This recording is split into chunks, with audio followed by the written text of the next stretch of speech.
For week 8, we had a PDF reading that showed us different language teaching methodologies and approaches. While all of the methods and approaches were interesting to read about, after reading about the structure-based instructional setting, I kept thinking to myself that this is how I was taught in school, where learning of a new language was only taught a few hours a week and from a textbook. My mistakes would be pointed out more than my triumphs, and feeling pressured to correctly speak and write in the new language.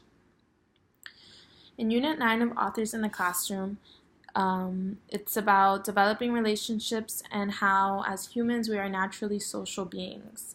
This unit invited us to self-reflect and think about someone who has been significant in our own development. And for me, that was my dad. He has been the one to push me and motivate me. The unit goes on to share the different books that are inspired by important people in different people's lives, like grandparents, parents, siblings, children, and their teachers. Unit 10 talks about how we came to be, the things that have happened in the past that have influenced today. Having students write poems about this can help move them and awaken forgotten memories. We also read Chapter 7 of One Child, Two Languages, which talked about using curriculum to facilitate second language learning and literacy learning.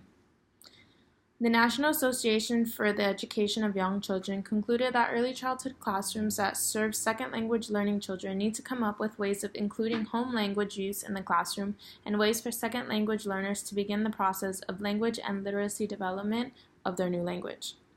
This chapter offers us helpful strategies to use in order to be effective in encouraging first language, second language, and literacy learning in an early childhood education classroom. Some strategies include activity time. It is during this time that the children are most actively involved in their learning, exposing themselves to materials, concepts, and other vocabulary that will better develop their understanding of the world. Book reading time. Readings should be short. Choose books with your students' interests in mind, as well as their understanding. Talk the book instead of just reading it, and read the story more than once. Outside time. This time can help second language learners establish play relationships, become social with their classmates, and demonstrate physical competence because outside play doesn't require much language use. The chapter shares activities that are used by the language acquisition preschool classroom that are aimed at developing social skills and school readiness. The LAP classroom serves children with specific language impairments and children whose second language is English. They suggest 4 things: providing opportunities for language use and interaction, provide focused stimulation on a certain language feature like sounds or words, develop routines that help children connect events and language, and stimulate social interaction between children.